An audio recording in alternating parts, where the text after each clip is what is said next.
Good evening, I'm Emily Carlson. I'm James Gaddis in for Joe V. Hill. The U.S. Forest Service in Alaska has approved the biggest logging project since the early 1990s. This week, thousands of acres of old-growth trees will be put up for sale in the Tongass National Forest. KTVA 11's Kate McPherson traveled to Prince Wales Island where that logging is set to take place. Kate?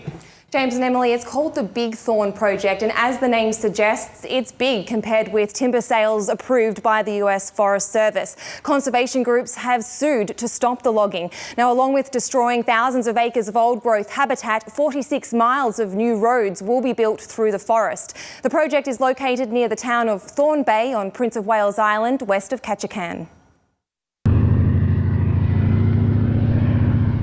Float planes land in Thorn Bay, bringing tourists and mail, but it used to be the site of the world's largest logging camp. These used to be on the machine that lifted all the log bundles out of the water. The red grapple on show at the edge of town is considered a legacy to Ketchikan Pulp Company employees who brought their floating logging camp here in 1961. But it lifted all of, millions of board feet out of the water in the big heyday. A symbol of past prosperity, a symbol of a bygone era. But has the industry been handed a lifeline in the Big Thorn timber sale? Most of the easy old growth has been logged. I don't believe that the tougher stuff has ever been touched. More than 6,000 acres of old-growth forest on the island is marked to be cut down. Mayor of Thorn Bay, Jim Gould, says it's good news for many locals. It's just employment that's sorely needed in our little community. After decades of heavy logging, the heyday ended when the region's pulp mills, including Ketchikan Pulp Company, closed down in the 90s. Let's cut the tendon clear off. While feeding crab apples to an injured Sitka black-tailed deer, Thorn Bay resident Dale Hayes, I lived on the island for 40 years now, says the town's businesses have suffered since logging was drastically reduced. It was booming when we were here, first came here. And until about 97 when they finally closed the mill down, it died down pretty bad. Hayes wants to see the Big Thorn logging project get started because it will boost the town's population and employment. I say open it up, let's go. The cumulative impact of the proposed Big Thorn sale on wildlife habitat is going to be devastating. Bob Claus lives in Craig on the west of the island. He used to work for a conservation group. Now he's president of the school board. So the Big Thorn is too much too fast. In the north-central region of the island where the project is located, half of the old-growth forest will be gone after the Big Thorn logging project is completed. It's been cut over the last 45 or 50 years. The best trees got taken first. Now they're going after the little bits that are in between. So it'll be an unbroken clear cut from the west side of Prince Wales Island to the east side of Prince Wales Island. And that's devastating for wildlife. Claus says logging is a minuscule part of the economy in the southeast. But people's livelihoods still depend on timber. I am concerned for the future, and what we've built and what we've made may not carry on. Desiree Landers and her husband Keith run a small sawmill near Thorn Bay. The Big Thorn would provide us enough wood for probably 10 years for the small mills here. It would give us some longevity in being able to know what's coming down the road so we can prepare for market. Along with small operators, the Big Thorn timber sale would provide 5 years worth of wood to the largest mill on the island, Viking Lumber. But it has to survive several lawsuits looking to put a stop to it. It's very frustrating to anybody that's involved in the timber industry. It's hoped by many on Prince of Wales Island that the sale will bring the security needed for another day in business.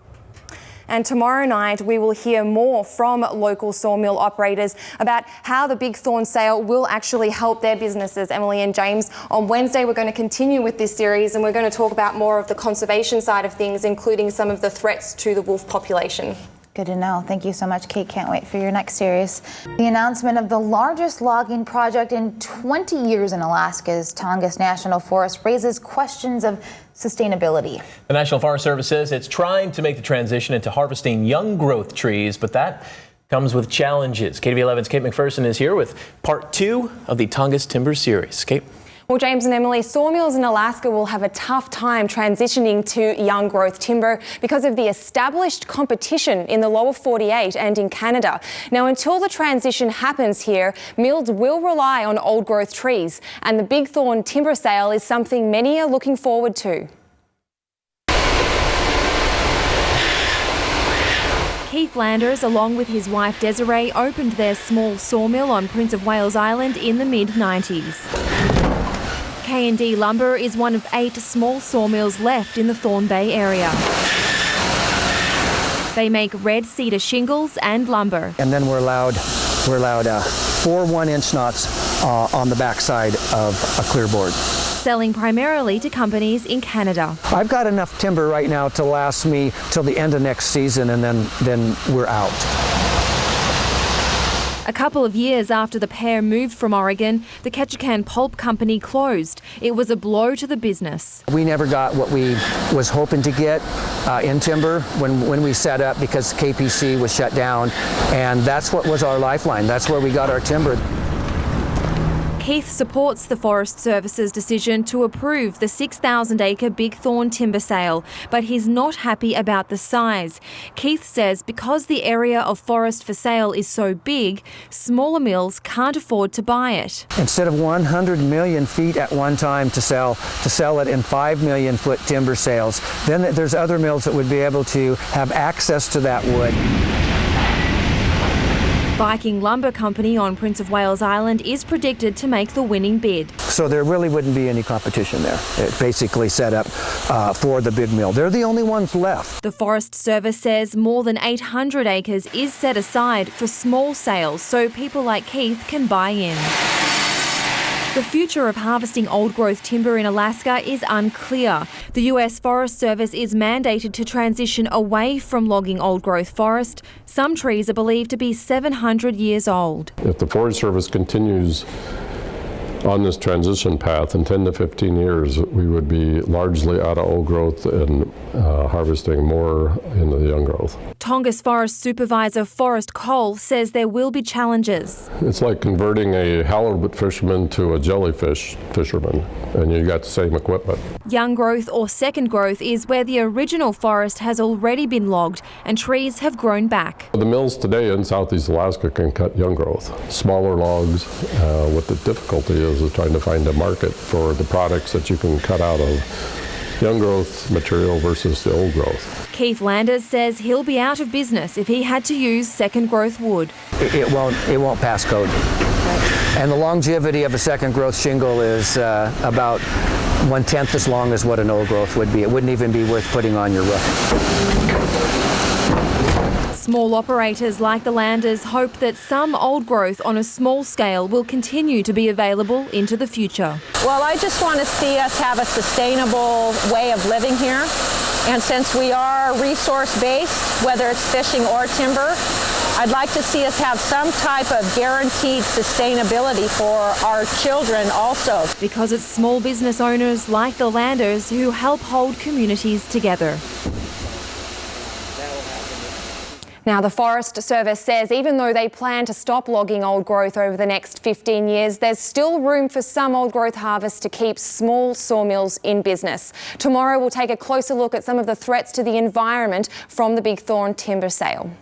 We don't know how many wolves live on Prince of Wales Island, but the U.S. Fish and Wildlife Service is trying to decide if they should list them as threatened.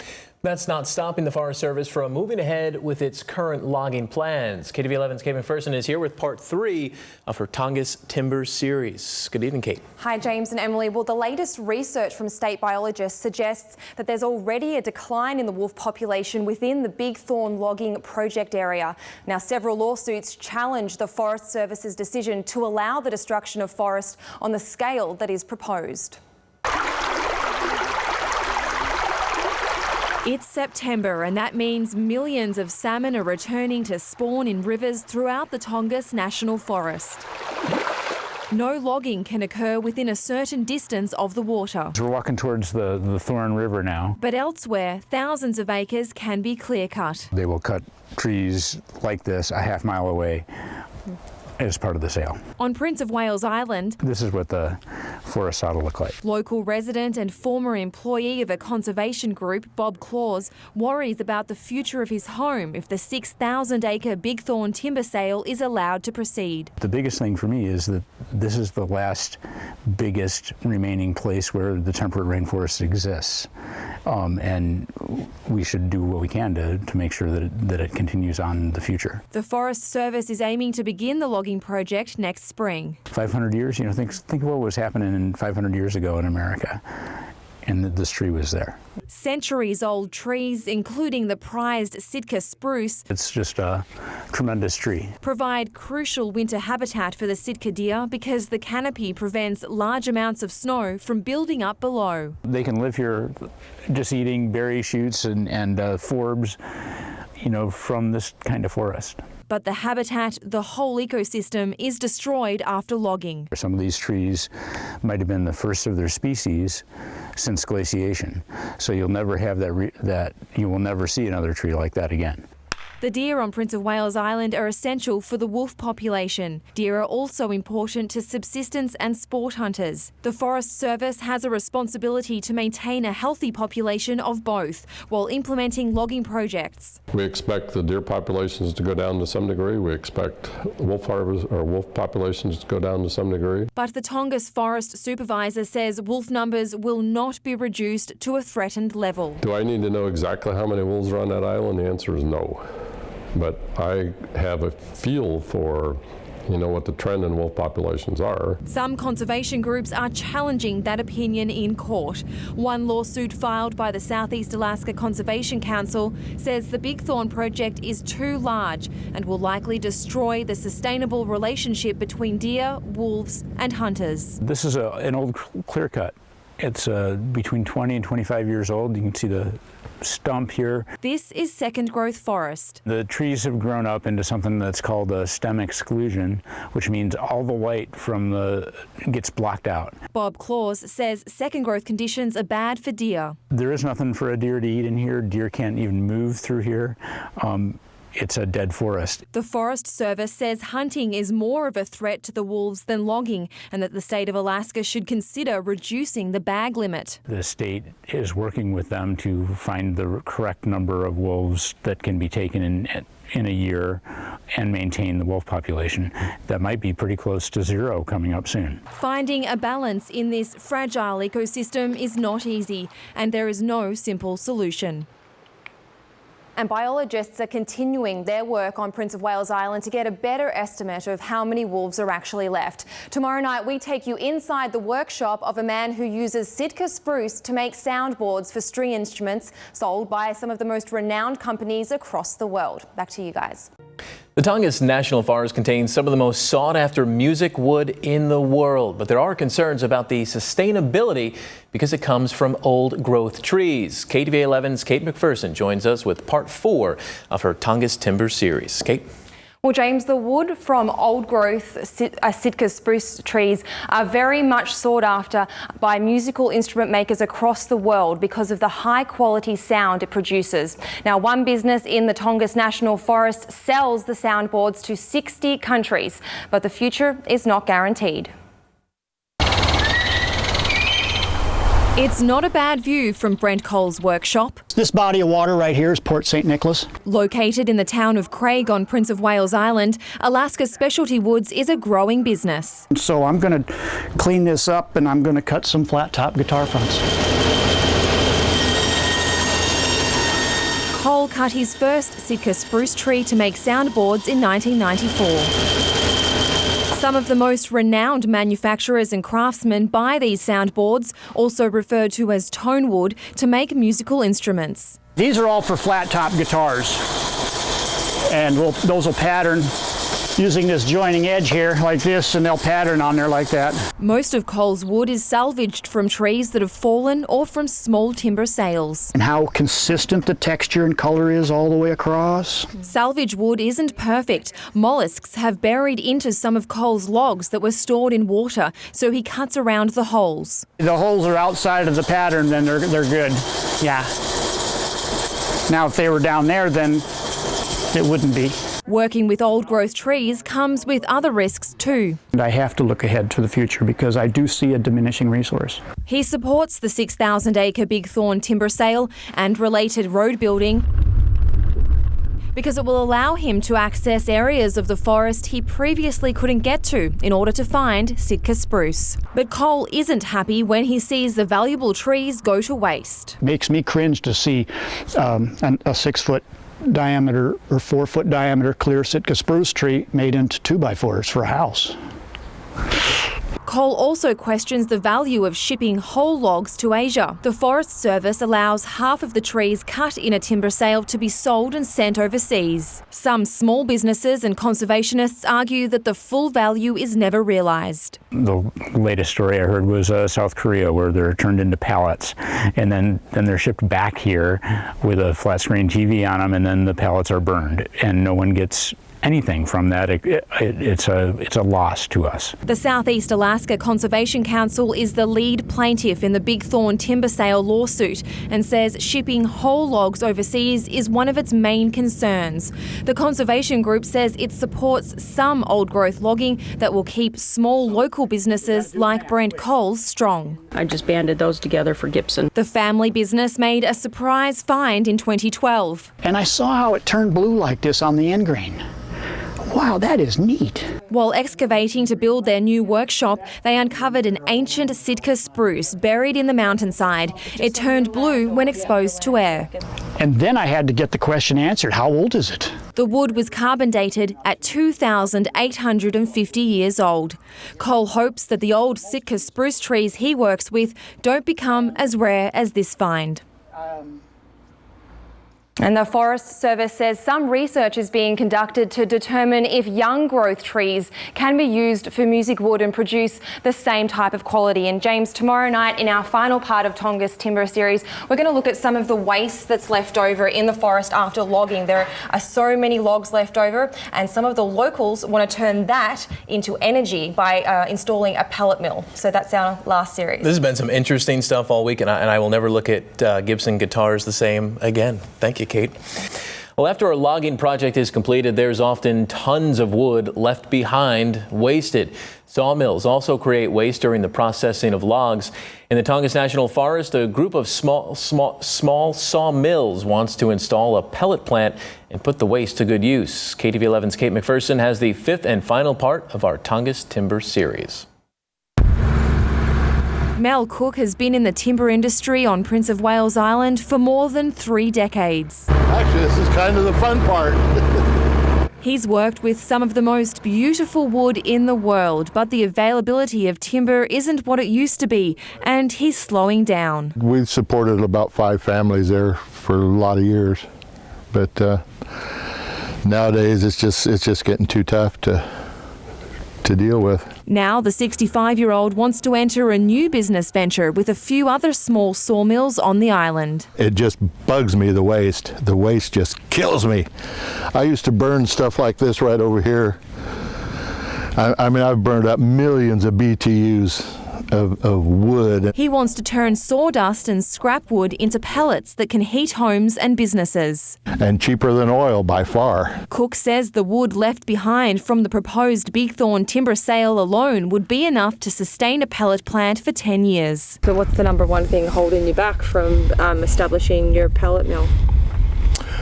Well, obviously a big pile of money, but barring that, our access to getting a big pile of money is actually getting a long-term contract from the Forest Service to clean this stuff up. Cook needs Forest Service approval to go into the forest and collect the waste. He estimates a pellet plant would cost $18 million to build, and it would look something like this.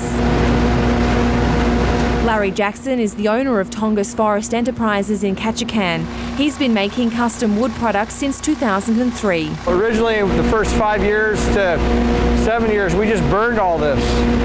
And there became less tolerance for the smoke. Jackson installed a pellet machine to put his sawdust and waste to good use. He says it's one of 3 in Alaska. His wood pellets heat the federal building and library in Ketchikan. One of the biggest hurdles for a pellet mill is the limited number of buildings and houses that have a pellet fuel appliance, but the numbers are increasing. 5 years ago, I could count every facility that was using pellets on one hand, and today I can't keep track of all of them. It's really starting to take off. The Forest Service says the demand for pellets needs to increase by more people converting their heating systems before another mill can begin operating. Jackson says his pellet machine is only operating at 10% capacity and doesn't make him much money.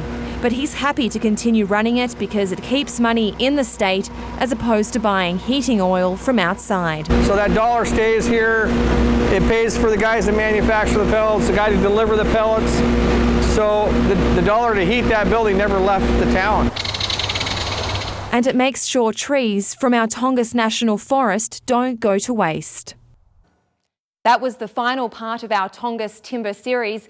You can watch all of the stories and read extended interviews online at ktva.com. James.